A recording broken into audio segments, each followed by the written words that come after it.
Greetings from Redefined Church. I'm Joel Van Briggle, and I'm delighted you've chosen to be with us today. Redefined Church is a gathering of people from various backgrounds and numerous nations who are exploring faith at the intersection of life, community, and mission. We hope that you sense that you belong, and you are always welcome at our in-person gatherings in Overijse and in Tervuren on Sundays. Make sure you follow us on Instagram and Facebook to see more things that are happening throughout the week. I hope that today you will sense God's love and experience His grace in your life. And now, our message.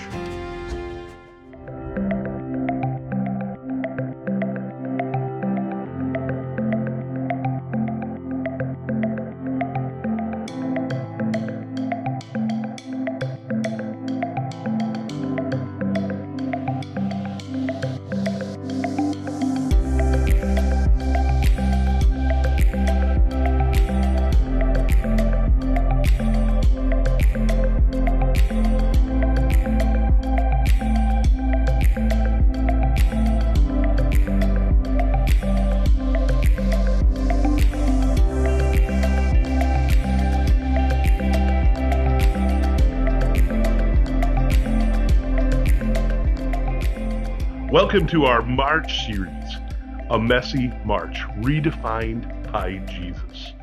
You know, life can be pretty messy. I think all of us experience those moments of messiness, whether it is our background, our upbringing, perhaps our family, financial situations, or even our workplaces, or families can be complicated and messy, and I get that. I certainly came from a complicated family.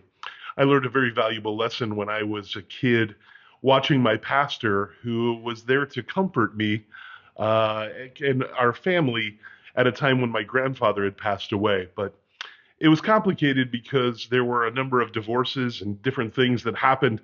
And so I have an uncle that's younger than me, and I've got just a whole lot of things. And I saw my pastor try very hard, as difficult as it was, to try to figure out the family, which was in turn a valuable lesson for me as a pastor moving forward, that I just don't try to figure out the family. Why? Because families can be messy. Now, as we look at this series, A Messy March, Redefined by Jesus, I want us to be able to realize that we reflect this beautiful mosaic of messiness that God brings together to make something beautiful. And He redefined so many things. Jesus, when He came, He took the messy things of life, messy friends, messy circumstances, messy ideas, and even messy vision. And God comes into that messiness in such a profound way that it leads to transformation. It leads to healing. It leads to a sense of belonging. It leads us to a place of purpose. So in Matthew chapter 16, Jesus is hanging out with His disciples, and He was asking His disciples, "Who do people say I am?" And so right from the very get-go, they're asking these questions of the disciples, and the disciples say, "Oh, some Elijah, some John the Baptist," and they all have different ideas. But Jesus looks at Peter and says, "But who do you say I am?" And very famously, Peter says in Matthew chapter 16, starting in verse number 16, Simon Peter answered, "You are the Messiah, the Son of the living God." And Jesus replied, "Blessed are you, Simon, son of Jonah, for this was not revealed to you by flesh and blood, but by my Father in heaven. And I tell you that, Peter, and on this rock I will build my church, and the gates of Hades will not overcome it." A simple little theological point here. Jesus wasn't saying that He was going to build the church on Peter, but that He was building it upon the declaration that Peter made, that you are the Messiah, the Son of the living God, that Jesus was building His church upon that foundational truth. And when we see Jesus saying, "I'll build my church," we have a couple of natural questions that come to mind. What did Jesus' church look like, and who in the world did Jesus make a part of his church? And I think it's something for us to understand that when we see in the Bible, what we see often is that Jesus is more interested in building people than he is an institution. So when he talks about the church, he's talking about people. He's not talking about an institution. And it was a group of people, a church that Jesus was talking about was a group of people who had a common faith that held them together in worship, in prayer, in teaching what Jesus taught, encouragement, strength, and mission. All the churches that we read about in the New Testament through the book of Acts, and then even the letters of the epistles of the Apostle Paul were written to churches. But guess what? He wasn't writing it to brick and mortar. He wasn't writing to a building. He was writing to a group of people. And this is critical because Redefined Church is not a building. Redefined Church is you. Anyone who participates in being a part of the faith community, that is who the church is. So we're going to pick up in Matthew chapter 9, verses 9 through 13. And this is one of Jesus' disciples, the calling of Matthew. In verse number 9, as Jesus went on from there, he saw a man named Matthew sitting at the tax collector's booth. "Follow me," he told him. And Matthew got up and followed him. As a little side note here, I wish it were that easy for all of us to follow Jesus with that simplicity. I just love that he walks up to Matthew and says, "Follow me," and guess what? Matthew does. Now, verse number 10, while Jesus was having dinner at Matthew's house, many tax collectors and sinners came and ate with him and his disciples. When the Pharisees saw this, they asked his disciples, "Why does your teacher eat with tax collectors and sinners?" On hearing this, Jesus said, It is not the healthy who need a doctor, but the sick. But go and learn what this means. I desire mercy, not sacrifice. For I have not come to call the righteous, but sinners." You see, Jesus had messy friends. This is a story where Jesus joins tax collectors. And let me tell you, there's a few layers to this story that are sort of important. And note that Jesus gathers his disciples. Many of them were fishermen. Simon and Thaddeus were politicians known as zealots. Bartholomew was speculated that he was a farmer and a landowner. And Philip was likely a merchant who worked in the fish industry. And Matthew was a tax collector. Tax collectors in Jesus' time were widely despised and hated. They were often seen as collaborators with the Roman occupiers.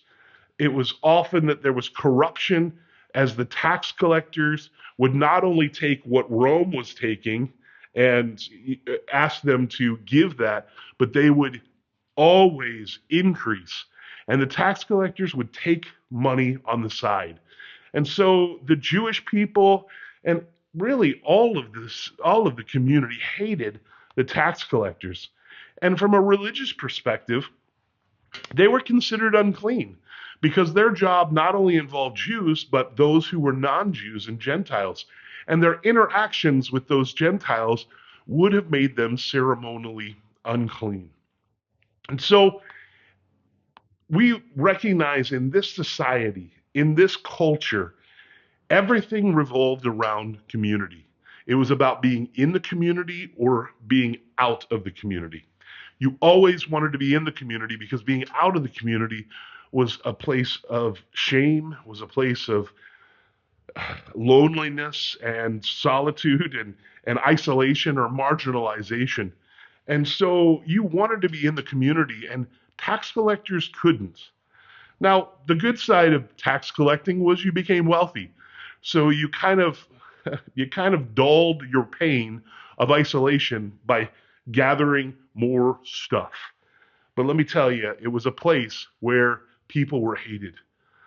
And Jesus, of course, the other layer of this is the Pharisees' response. The Pharisees were like, why would your teacher come and sit with sinners and with tax collectors? Can I tell you that the religious always thought as they were looking for the Messiah, that the Messiah was going to come and take over Rome, topple Rome's power structure, and establish a kingdom. And who did they think would be in charge of the kingdom? Well, it'd be the Pharisees, the one who had sacrificed, who had given their all to religious rigor and all of the things that happened in that regard. They thought we're the best qualified people to lead in the Messiah's kingdom. And Jesus turned all of that upside down. He came and sat with sinners. It's why he didn't fit what the religious were looking for in a Messiah. And so the Pharisees, they did not understand that what Jesus came to do, that he came to redefine what was messy. And these messy friends that Jesus had are a reminder to each and every one of us that Jesus saw us even in our messiness, and he walked with us, that he loves us, that if you're here today and you've never put your faith in Jesus, if you are watching this right now and you haven't put your faith in Jesus, maybe you've thought, I'm just too messy. Can I tell you, you're not too messy. You're exactly the kind of person that Jesus looks at with love, that he would eat with you, not once you had everything figured out, but that he would come and spend time with you. Now, our church name is not an accident. Redefined Church is all about a gathering of people who bring their messiness and are redefined by Jesus. He calls us friends. Not because we deserve it, not because we're a good person, and maybe we even are a good person, but the reality is we're not his friend because we're good. We're not because we have it all together, and not because we're from the right family or the right social status.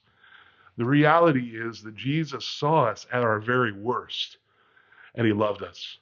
Romans chapter 5, verses 6 through 8 says this: You see, at just the right time, I can make a pause there. I just want to say this might be the right time for you.